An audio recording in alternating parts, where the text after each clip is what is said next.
Hi friends, online agriculture classes के official YouTube channel पर आप सभी का हार्दिक स्वागत, अभिनंदन एवं वंदन करता हूं। जैसा कि आप सभी को अवगत होगा कि यूपी कैटेट एंट्रेंस एग्जामिनेशन का जो भी सेशन चल रहा है, तो इसी में हम आपके समक्ष प्रस्तुत करे हैं चंद्रशेखर आजाद कृषि एवं प्रौद्योगिकी विश्वविद्यालय कानपुर में फाइनली सेलेक्टेड स्टूडेंट को। तो सबसे पहले हम सब जानते हैं इनका परिचय। धन्यवाद सर आपको अपने प्लेटफॉर्म पे बुलाने के लिए।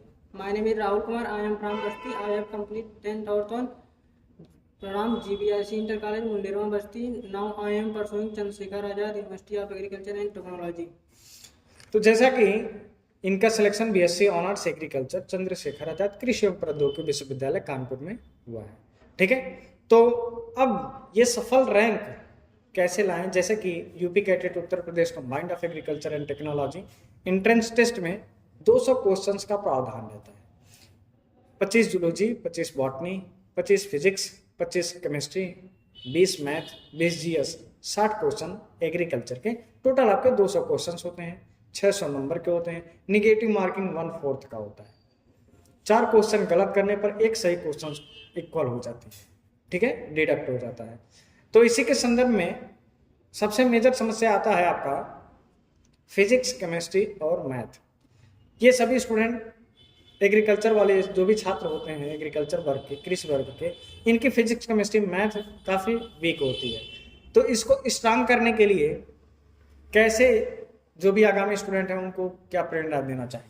सर हमने फिजिक्स, केमिस्ट्री और मैथ फर्स्ट ईयर और सेकेंड ईयर में जो बुक होती है वहाँ से तैयारी किए थे, और पीछे जो क्वेश्चन थे वहाँ से भी पुटअप हुए थे क्वेश्चन। और मैंने सर कोचिंग किया था, वहाँ से तैयारी हमारी अच्छी हुई थी। तो जो आपने किस प्रकाशन की पुस्तकें का यूटिलाइजेशन किया था? सर हमने ज्ञान प्रकाशन की पुस्तकें यूटिलाइज किया था। तो ज्ञान प्रकाश पब्लिकेशन की पुस्तक इन्होंने यूटिलाइजेशन किया था। जो भी स्टूडेंट ज्ञान प्रकाश पढ़ते हैं या भारत भारती पढ़ते हैं या SB पब्लिकेशन, कोई भी या SM पब्लिकेशन, जो भी आप पब्लिकेशन पढ़ना चाहते हैं तो आप पढ़ सकते हैं। लेकिन सर्वश्रेष्ठ अगर आपके दोस्त या किसी भाई के पास आसपास में होता है, भारत भारती पब्लिकेशन की अंतिम बुक के पुस्तक के अंतिम पेज में 4-5 पन्नों का ऑब्जेक्टिव टाइप क्वेश्चन होता है। मतलब एक क्वेश्चन रहता है, उसका 4 ऑप्शन होता है, एक क्वेश्चन का एक आंसर सही होता है, ठीक है, 3 आंसर आपके गलत होते हैं। तो एक्यूरेसी आपकी बनाने के लिए वहां से आप पढ़ने के लिए पूर्ण कोशिश करेंगे। अगर आपके पास PDF या नोट्स नहीं अवेलेबल है तो आप हमसे संपर्क करेंगे, मैं आपको PDF और नोट्स प्रोवाइड करा दूंगा, ठीक है। तो चलिए, बाकी जूलॉजी, बॉटनी और एग्रीकल्चर का सेगमेंट कहाँ से तैयार किया था? सर हमने कोचिंग से ही तैयार किया था, और फर्स्ट ईयर और सेकेंड ईयर की जो पुस्तकें थी उसमें पीछे ऑब्जेक्टिव क्वेश्चन दिए रहते हैं, 5 या 10 क्वेश्चन रहते हैं हर चैप्टर के पीछे। वहाँ से हमने उसको भी पढ़ा है और कोचिंग भी पढ़ा है ऑफलाइन, वहाँ से हमारा अच्छा तैयारी हो गई। बाकी प्रीवियस ईयर क्वेश्चंस पेपर आप लोगों को मिल जाता है वहाँ से, कहीं से भी अगर आपके पास प्रीवियस ईयर क्वेश्चंस पेपर मिल जाते हैं, चाहे हमारे पास या कहीं से भी, तो आप उसको भी अवश्य सॉल्व कर लें। वहाँ से सॉल्व करने से ये होता है कि आपको एक लेवल पता चल जाता है कि ये क्वेश्चन का लेवल कितना है, ठीक है। तो अब आगे आते हैं, जो हमारी प्रमुख पुस्तकों वाली बात होगी। अब GS 20 क्वेश्चन जो आपका GS बच जाता है, तो 20 क्वेश्चन GS आपने कितना क्वेश्चंस अटेम्प्ट किया था और कहाँ से पढ़ा था? सर हमने लूसेंट आती है एक सामान्य ज्ञान की बुक, वहाँ से पढ़ा था और सोशल मीडिया से भी पढ़ा था। आपके चैनल से सर हमें बहुत पढ़ने को मिला था। आप क्वेश्चन डालते थे, वही हम पढ़ते थे और लिखते भी थे, उससे हमारा GS स्ट्रांग हो गया। तो जैसा कि पिछले वर्ष हमने GS का सेगमेंट चलाया था, इस वर्ष भी GS का सेगमेंट हम लाएंगे आप सभी के लिए। आप बिल्कुल परेशान ना हो। आगे एग्जामिनेशन से 1-2 महीने पहले हम GS का सेगमेंट चालू करेंगे, क्योंकि तत्कालीन जो भी घटनाएं होती हैं करंट अफेयर की, तो उसमें हम समाहित कर देंगे, और बाकी प्रीवियस ईयर जो भी क्वेश्चंस में पूछे गए GS हैं उसको हम सॉल्व कराएंगे, ठीक है। बाकी आपके पास समय कम है तो आप एक पुस्तक आती है लूसेंट, अगर समय है तो पढ़िए, नहीं है तो आप स्पीडी करंट अफेयर के लिए ले सकते हैं, ठीक है। अन्यथा आपको 20 क्वेश्चन की बजाय आपको 180 क्वेश्चन पे ध्यान देना चाहिए, ठीक है। चाहे PCB का स्टूडेंट हो या PAG का स्टूडेंट हो या PCM का स्टूडेंट हो या PCMB या PHS, किसी भी ब्रांच का स्टूडेंट हो, उसको मेजर फोकस करना चाहिए 180 नंबर ऑफ क्वेश्चन पे। 20 क्वेश्चन देखिए सबके लिए कॉमन आती है, सबके लिए बराबर आती है, और उसमें जीएस में सभी लोग स्टूडेंट नहीं कर पाते हैं। ठीक है, अब आप कितने घंटे पढ़ते थे? सर हम 6 से 8 घंटे पढ़ते थे। तो 6 से 8 घंटे पढ़ते थे, फिर प्लस में आप कोचिंग कितने घंटे करते थे? कोचिंग सर हम 6 घंटे कोचिंग चलती थी। तो मतलब कहने का सेंस ये है कि 6 घंटे आप कोचिंग करते थे, तो साथ में 6 घंटे आप रूम पे भी आके पढ़ते थे। Yes sir. तो जैसा कि इन्होंने 12 घंटे की कड़ी मेहनत करने के उपरांत इनका सिलेक्शन सीएससी यूनिवर्सिटी में हुआ है। ठीक है, तो अब हम आते हैं थोड़ा एग्रीकल्चर के परिप्रेक्ष्य में, कि एग्रीकल्चर के परिप्रेक्ष्य में आप medical science, defence line, business line और आपके बैंकिंग सेक्टर, ये चारों सेक्टर में आप क्यों नहीं गए? उसमें भी तो काफ़ी योगदान मिलते हैं, उसमें भी सरकारी नौकरियां थी, प्राइवेट भी होता है और अन्य अन्य संस्थान भी आपके हैं, जैसे एबीएम में आपका बिजनेस लाइन में हो गया, फिर आपका बैंकिंग सेक्टर में आपका हो गया, तो आप उसमें क्यों नहीं गए? एग्रीकल्चर के क्षेत्र में आपकी रुचिबद्ध क्यों हुए? सर हमें इसलिए रुचिबद्ध हुई क्योंकि घर में सब लोग एग्रीकल्चर से जुड़े हैं और हमारा एडमिशन घर के ही परपेच में सब लोगों ने एग्रीकल्चर से ही करवाया है, इसलिए सर हमें एग्रीकल्चर अच्छा लगता है। तो एग्रीकल्चर का मतलब ये है कि ये सलाह पूर्वक एग्रीकल्चर लिए, ठीक है, ये अपने मन पसंद के सब्जेक्ट में, मतलब कहते हैं कि जो काम आपको दे दिया जाए उसको कहीं कहीं आप उसको कर ले जाते हैं। अगर आपके सर पे बोझ पड़ती है तो उस बोझ को करके लेके जा सकते हैं। ठीक है, तो जो भी आपके परिप्रेक्ष्य में आता है कार्यरत, तो आप उस काम को कर ले जाते हैं।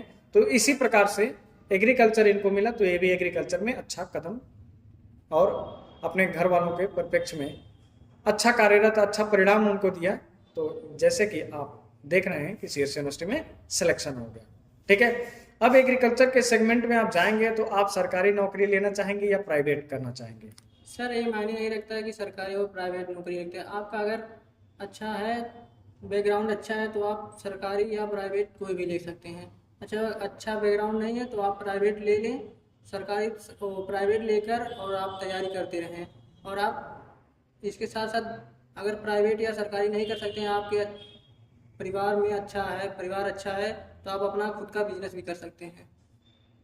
तो कहने का मतलब यह है कि अगर आप समय है आपके पास तो आप सरकारी का इंतजार करिए, नो डाउट। अगर समय नहीं है तो आप प्राइवेट सेक्टर में, प्राइवेट कंपनियां, पेस्टिसाइड, इंसेक्टिसाइड, काफ़ी सीड साइंस की काफ़ी कंपनियां आती हैं, तो उस कंपनियों में भी आप जा सकते हैं, ज्वाइनिंग ले सकते हैं on the basis of interview, on the basis of written examination. Written examination हो जाएगा या फिर आप इंटरव्यू बेसिस पे हो जाएगा। ठीक है, अगर सैलरी पैकेज अच्छा मिलता है तो आप करिए, नो डाउट। अगर आप इकोनॉमिकली रूप से वीक हैं, आर्थिक स्थिति आपकी सही नहीं है, तो आप बिल्कुल प्राइवेट सेक्टर में जाइए। ठीक है, और साथ में आप गवर्नमेंट की भी तैयारी करिए। समय अगर बचता है तो आप यूटिलाइजेशन उसका करिए, नहीं तो आप 100% प्राइवेट कंपनी में पकड़ लीजिए, वो भी कोई खराब नहीं है। आगे आप जैसे जैसे आगे बढ़ते जाएंगे वैसे वैसे आपको प्रमोशन मिलते जाएंगे, वैसे वैसे आपकी salary, DA, TA, other increment हर वर्ष एचआरए बढ़ते रहेंगे। ठीक है, फिर अगर आपको सरकारी मिलना तो आप सरकारी में नो डाउट रिजाइन देकर के स्विच कर लीजिए।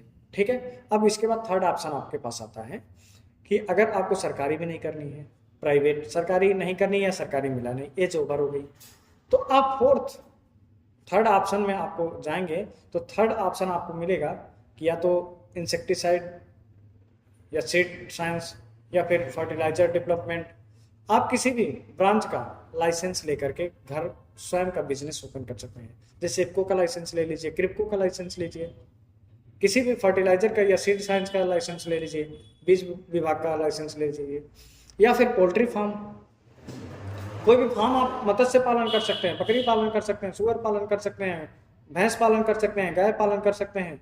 आप किसी भी प्रकार से आप अपना स्वयं का भी बिजनेस चला सकते हैं, अंडा फार्म खोल सकते हैं, काफ़ी आपके सारे अपॉर्चुनिटी हैं, बागवानी कर सकते हैं, सीरियल्स का क्रॉप को आप गेन कर सकते हैं।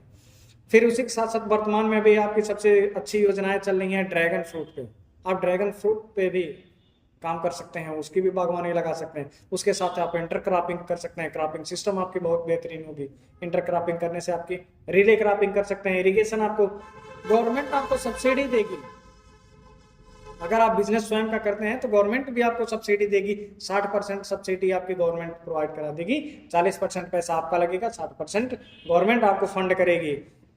उसमें अगर आप बागवानी लगाते हैं तो बागवानी में आपको इंसेक्टिसाइड स्प्रे करने के लिए देगी, उसके इक्विपमेंट देंगे वेट रिमूवर करने के लिए, आपके खरपतवार नियंत्रण करने के लिए, और फिर आपको रेनफॉल के लिए आपको प्रोटेक्टेड के लिए देगी, आपको व्हाइट हाउस दिया जाएगा, ग्रीन हाउस दिया जाएगा। इस प्रकार की काफ़ी ढेर सारी योजनाएं आपको गवर्नमेंट प्रोवाइड कराएगी।